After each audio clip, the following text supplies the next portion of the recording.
RDC 2026 के लिए offline और ऑनलाइन टेस्ट सीरीज।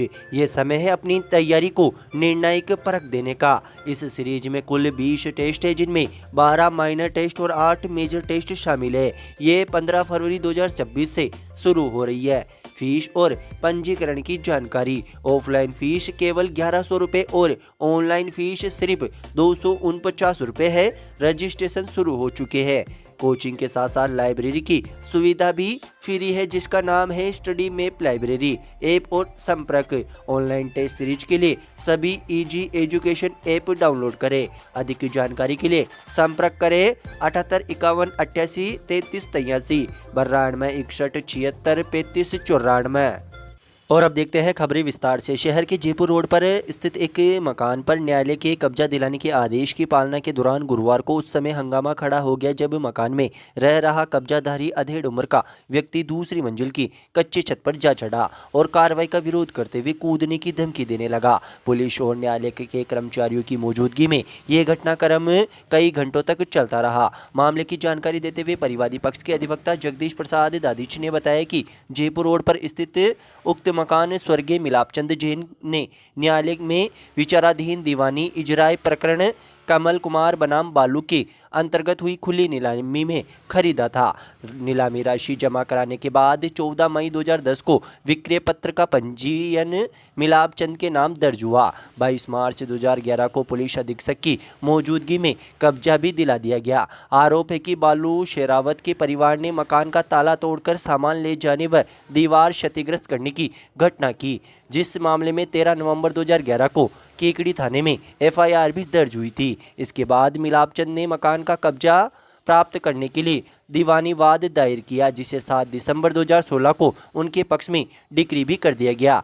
मिलापचंद के निधन के बाद वारिश निर्मला सरोज देवी, कमल कुमार जैन व विमल कुमार जैन ने आदेश की पालना के लिए इजराई न्यायालय में पेश की। इस पर न्यायालय ने कब्जाधारी परिवार को बेदखल कर डिग्री धारक को कब्जा दिलाने के लिए पुलिस सहायता के आदेश जारी किए। कोर्ट के आदेश की पालना में गुरुवार को थानाधिकारी कुशमलता मीणा पुलिस जाब्ते के और न्यायालय के कर्मचारियों के साथ मौके पर पहुंची। बताया जा रहा है कि टीम के पहुंचने से पहले ही मकान में रह रहा बद्री पुत्र बालू शेरावत छत पर चढ़ गया और कार्रवाई का विरोध करते हुए नीचे कूदने की धमकी देने लगा। मौके पर भीड़ एकत्रित हो गई। स्थानीय लोग भी अधेड़ को शांत कराने पहुंचे, लेकिन वह नीचे नहीं उतरा, जिसके बाद पुलिस शाम तक अधेड़ के नीचे नहीं उतरने पर बेरंग वापस लौट गई। इधर कब्जाधारी बद्री शेरावत ने आरोप लगाया कि पुराने लेन देन से जुड़े मामले में षड्यंत्र पूर्वक संपत्ति हड़पने की कोशिश की जा रही है। उसने एक दवा व्यवसायी पर कथित प्रताड़ना का आरोप भी लगाया है।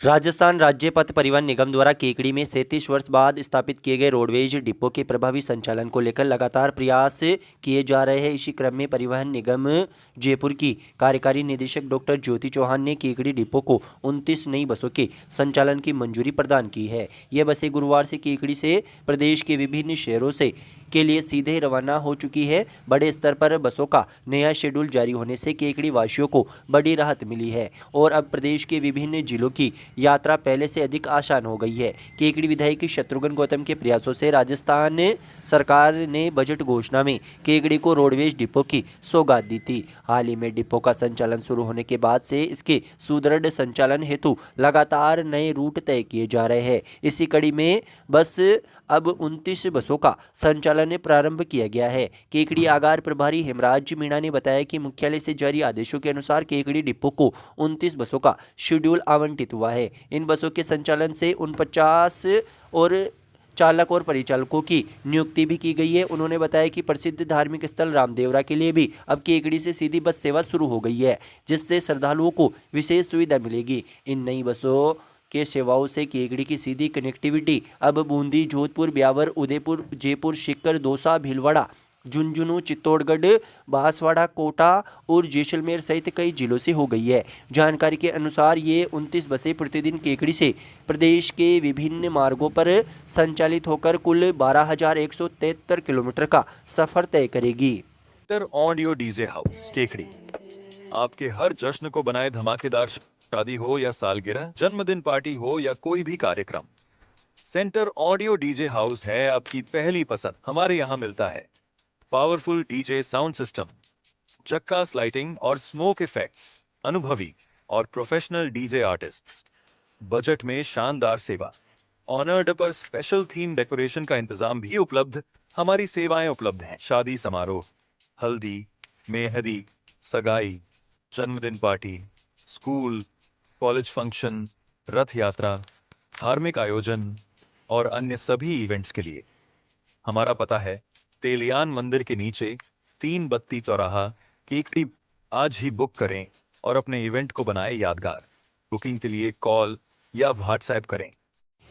भिड़ाई थाना पुलिस ने पॉक्सो एक्ट के मामले में त्वरित कार्रवाई करते हुए आरोपी को मात्र 24 घंटे के भीतर गिरफ्तार करने में सफलता हासिल की है। थानाधिकारी ओम प्रकाश मीणा ने बताया कि परिवादी ने 3 फरवरी को थाने में उपस्थित होकर एक रिपोर्ट पेश की थी। रिपोर्ट के आधार पर पुलिस ने भारतीय न्याय संहिता की धाराओं व पॉक्सो एक्ट की विभिन्न धाराओं में मुकदमा दर्ज कर अनुसंधान शुरू किया। मामले की गंभीरता को देखते हुए आरोपी की धरपकड़ के लिए विशेष टीम का गठन किया गया।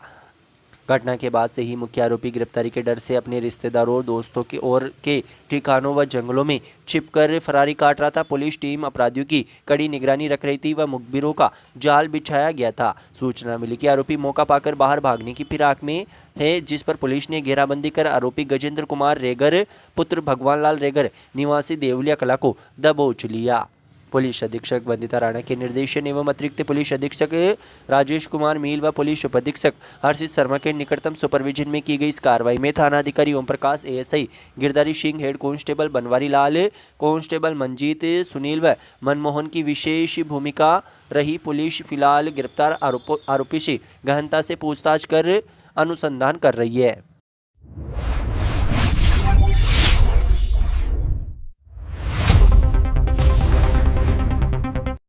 श्री मिश्रीलाल दुबे उच्च माध्यमिक अकादमी केकड़ी में गर्ग पेपर इंडस्ट्रीज केकड़ी के तत्वाधान में नटराज गुड हैंड राइटिंग एवं ड्राइंग कॉन्टेस्ट का सफल आयोजन किया गया। इस प्रतियोगिता में विद्यालय के छात्र छात्राओं ने बढ़ी चढ़कर हिस्सा लेकर अपनी कलात्मक प्रतिभा का प्रदर्शन किया। हस्तलेखन प्रतियोगिता में कक्षा 8 की छात्रा वर्षा साहू ने प्रथम स्थान प्राप्त किया, जबकि उनकी ही कक्षा की छात्रा किरण दरोगा व नेहा चौधरी ने संयुक्त रूप से द्वितीय स्थान हासिल किया। कक्षा 8 की ही एक अन्य छात्रा अलीना रंगरेज ने भी द्वितीय स्थान प्राप्त कर सफलता अर्जित की। चित्रकला प्रतियोगिता में कक्षा प्रथम के छात्र अंकित गुर्जर ने प्रथम स्थान, कक्षा द्वितीय के छात्र अखिलेश ने द्वितीय स्थान व इसी वर्ग में छात्रा वर्ग में दीप्ति नायक एवं आयुषी प्रजापति ने द्वितीय स्थान प्राप्त कर उत्कृष्ट प्रदर्शन किया। इस मौके पर विद्यालय के प्रधानाचार्य नरेंद्र कुमार पारिक व विनीत जोशी ने सभी विजेता प्रतिभागी छात्र छात्राओं को उनकी सफलता पर शुभकामनाएं दी। उन्होंने कहा कि ऐसे आयोजन बच्चों की रचनात्मकता को निखारने और उन्हें प्रोत्साहित करने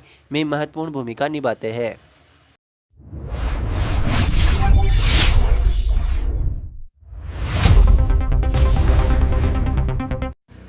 सापंडा रोड स्थित श्री सुधा सागर Digambar Jain Vidya Vihar senior secondary school में नटराज अप्सरा पेंसिल निर्माता company Hindustan pencil private limited द्वारा प्राथमिक कक्षाओं के विद्यार्थियों के लिए चित्रकला एवं उच्च प्राथमिक कक्षाओं के लिए सुलेख प्रतियोगिता का आयोजन किया गया। प्रधानाचार्य एस एन खंडेलवाल ने बताया कि चित्रकला प्रतियोगिता में कक्षा 1 के छात्र जितेंद्र सैनी, कक्षा 2 की छात्रा वंशिका पराशर व कक्षा 3 के छात्र हर्षित चंदेल ने प्रथम स्थान, कक्षा 1 के छात्र पंकजीत, कक्षा 2 के छात्र अर्श जैन एवं कक्षा 3 की छात्रा अविशी जैन ने द्वितीय स्थान तथा कक्षा 1 के छात्र वैदिक शर्मा, कक्षा 2 की छात्रा अक्षिता चौधरी व कक्षा 3 की छात्रा आर्या जैन ने तीसरा स्थान प्राप्त किया। इसी प्रकार सुलेख प्रतियोगिता में कक्षा 6 की छात्रा काव्या श्री टेलर, कक्षा 7 के छात्र आरव शर्मा एवं कक्षा 8 के छात्र कुलदीप चौधरी ने प्रथम स्थान, कक्षा 6 की छात्रा श्रिया सोनी, कक्षा 7 की छात्र श्रियांश माहेश्वरी व कक्षा 8 की छात्रा इशिका सुवालका ने द्वितीय स्थान, कक्षा 6 की छात्रा आरवी जैन,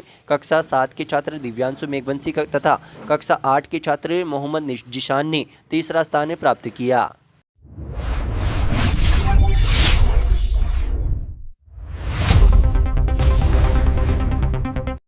जयपुर में विधानसभा में चल रहे बजट सत्र के दौरान राज्यपाल के अभिभाषण के धन्यवाद संवाद के दौरान केकड़ी विधायक शत्रुघ्न गौतम ने कांग्रेस पर तीखा प्रहार किया तथा कांग्रेस सरकार के दौरान किए गए कार्यों को लेकर आड़े हाथ लिया। इस दौरान उन्होंने पूर्व कांग्रेस विधायक रघु शर्मा पर भी सीधा हमला बोला तथा केकड़ी में लाई गई गलत नीतियों को लेकर कटघरे में खड़ा किया। उन्होंने इस मौके पर भजनलाल सरकार द्वारा कराए जा रहे विकास कार्यों व जन कल्याणकारी योजनाओं की प्रशंसा की तथा कहा कि भजनलाल सरकार गरीब को गणेश मानकर कार्य कर रही है, जिसका सीधा फायदा राजस्थान की जनता को मिल रहा है।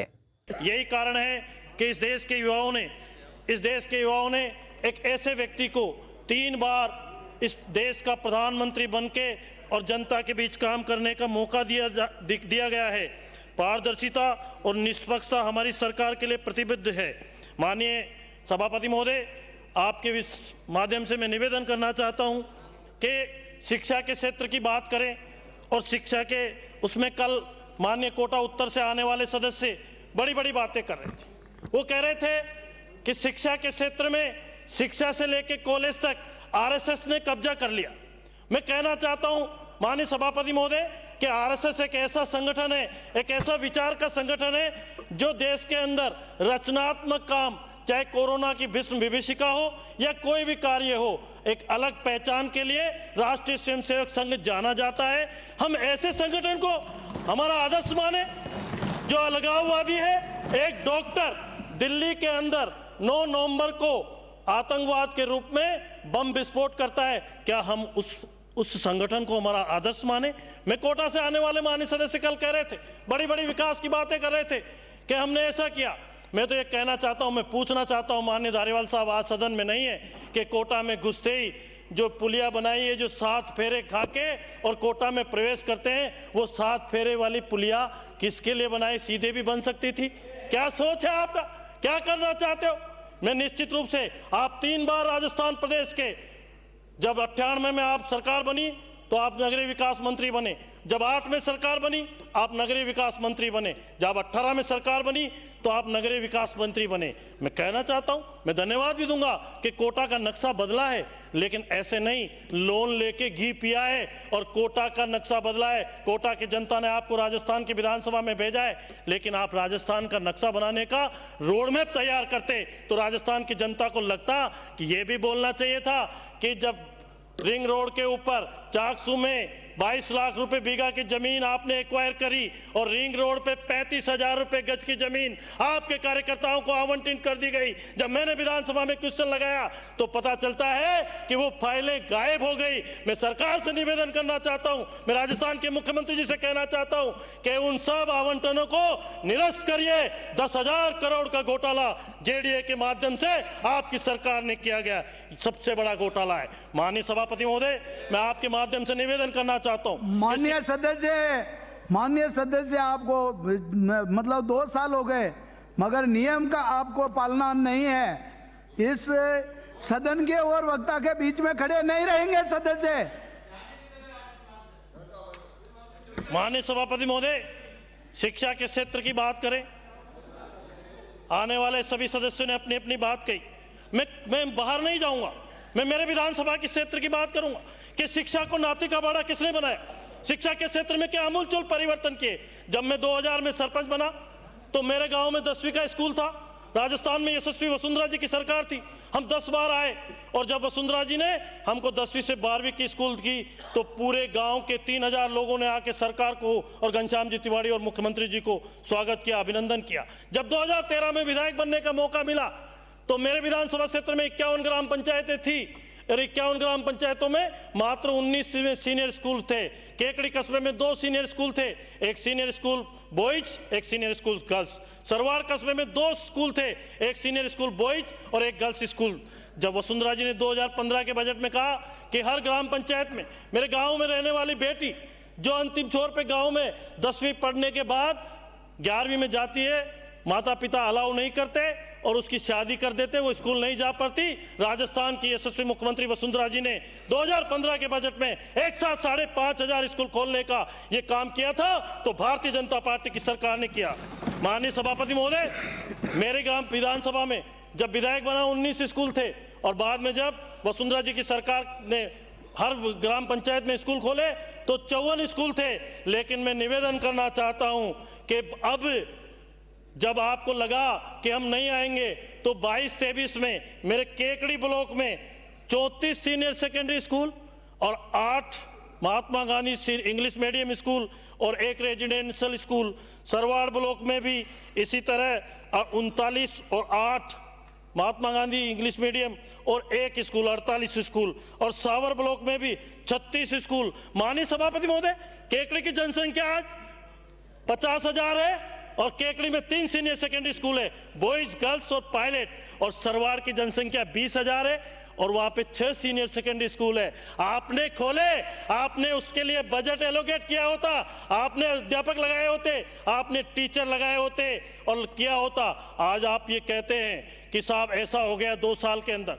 मैं कहता हूं कि ये पवित्र सदन है, सबको चिंता करनी चाहिए। सरकारें आती है, सरकारें जाती है, लेकिन आपके किए हुए काम जीवन भर याद रखते हैं। आप ऐसे उदाहरण दें कि हमने ये किया है। मैं निवेदन करना चाहता हूं कि डीएमएफटी में अभी राजस्थान की सरकार ने, जिला प्रशासन ने मेरे विधानसभा क्षेत्र में 55 करोड़ रुपए स्कूल के कमरों के लिए दिए हैं। लेकिन जब समीक्षा कर रहा था, आज भी 220 स्कूल ऐसे हैं जहां पे कमरों की जरूरत है, जहां बच्चे बाहर बैठ के पढ़ते हैं। क्या ये 2 साल के अंदर हो गया? कौन जिम्मेदार है कि ये 2 साल के अंदर हो गया? आप आज सड़क की बात करें, माननीय सभापति महोदय, राजस्थान में बहुत बड़ा भ्रष्टाचार की कहानी मैं सुनाना चाहता हूं कि 2 साल के अंदर हमारी सरकार ने सड़कों में महत्वपूर्ण घोषणाएं की, 9 एक्सप्रेस हाईवे बनाने की बात कही। उनमें से एक ब्यावर भरतपुर और एक ब्यावर भरतपुर और किशनगढ़ कोटपुतली पे लैंड एक्विजिशन का काम शुरू हो गया और डीपीआर भी बन गई। लेकिन माननीय सभापति महोदय, मैं आपके माध्यम से कहना चाहता हूं, एक महत्वपूर्ण सड़क है, जो सड़क राजस्थान की एक हृदय स्थली है, केकड़ी से जयपुर से लेके भीलवाड़ा। ये सड़क 2008 के अंदर जब आपकी सरकार थी, इसका टेंडर निकला और टेंडर में 212 करोड़ रुपए की लागत इस सड़क की बनाई गई। उस सड़क के अंदर 212 करोड़ में एक एसपीएमएल ओम कोठारी ग्रुप, जिसके कंसल्टेंट आपकी सरकार के मुखिया के जो भी थे, उस सड़क का टेंडर हुआ और उस सड़क 2012 में स्वीकृत हुई 212 करोड़ रुपए की। सड़क को बनाना था 20 महीने में, सड़क बनी 40 महीने में। 2024 में आपने टोल चालू किया, 2014 में आपने टोल चालू किया और टोल के अंदर आपको बैंक के 200 करोड़ का लोन लिया। आपको बैंक की किस्त के लिए 10 लाख रुपए देने थे, डेली के टोल आता था 6 लाख रुपए डेली। राजस्थान की यशस्वी मुख्यमंत्री वसुंधरा जी ने मार्च 2018 के बजट में टोल माफ किया। अब आपको लगा कि अब क्या करें, हर कंसेशनर का उस पर्सोनेट में उस समय सीमा में टाइम बढ़ा दिया गया। आपने टाइम नहीं बढ़ाया, आपने एक एप्लीकेशन देके टाइम स्पेंड किया। जब 2018 के दिन आचार संहिता लगी, माननीय सभापति महोदय, आपने विड्रॉ कर लिया और विड्रॉ करके आप आर्बिट्रेशन में चले गए। आर्बिट्रेशन से ऑर्डर हुआ कि 580 करोड़ रुपए सरकार देगी ठेकेदार को, और सरकार ने कोई उचित माध्यम से पैरवी नहीं की। 58 करोड़ रुपए सरकार ने कॉन्ट्रैक्टर को दिए। सरकार हाई कोर्ट गई, हाई कोर्ट में आपने पैरवी नहीं की। सरकार सुप्रीम कोर्ट गई, सुप्रीम कोर्ट में भी आपने पैरवी नहीं की और सुप्रीम कोर्ट में हार गए। जब आया, पीडब्ल्यूडी की सड़क थी, एक ही दिन के अंदर पीडब्ल्यूडी से ऑर्डर हुए, एक ही दिन में फाइनेंस से ऑर्डर हुए, फाइल क्लियर हुई, 200 करोड़ रुपए ठेकेदार को दिए गए, 150 करोड़ रुपए टोल ले लिया गया, 58 करोड़ रुपए एक दिए। ऐसा रास्ता आप ही जानते हैं कि 200 करोड़ रुपए लगाने के बाद 400 करोड़ रुपए 5 साल में ले ले और उस ठेकेदार का कुछ नहीं बिगड़े। किसकी मेहरबानी थी? माननीय सभापति महोदय, ये आज महत्वपूर्ण सड़क है, इस पे 8 विधायक है। माननीय सदन के नेता, राजस्थान के यशस्वी मुख्यमंत्री भजनलाल शर्मा जी की भी इसमें सड़क है, 8 किलोमीटर उनके विधानसभा क्षेत्र में आती है। माननीय बगरू से आने वाले कैलाश जी की भी सड़क है, 8, 10, 12 किलोमीटर इनकी भी आती है। चाकसू से आने वाले माननीय सदस्य रामोतार जी की भी सड़क है, 10 किलोमीटर उनकी भी है। प्रेमचंद जी जो फागी से आते हैं, दूदू से आते हैं, उप मुख्यमंत्री जी की भी सड़क है करीब 30 किलोमीटर की। टोडा राय सिंह मालपुरा से आने वाले माननीय सदस्य मंत्री महोदय कन्हैयालाल जी की भी सड़क है। मेरे विधानसभा क्षेत्र की भी 40 किलोमीटर की सड़क है। लाला राम जी बेरवा की भी सड़क है 50-60 किलोमीटर की, और उदयलाल जी बड़ाना की भी सड़क है ये 193 किलोमीटर की सड़क। आज रोजाना दुर्घटनाओं में काल का ग्रास बनते हैं, बच्चे मरते हैं, छात्र मरते हैं। कौन जिम्मेदार है, कौन इसका बाती है? मैं कहना चाहता हूं डोटासरा साहब, सीबीआई से मांग कराने की आप लेटर लिखे सब मिलके, और इसकी जांच होनी चाहिए। दूध का दूध और पानी का पानी होना चाहिए।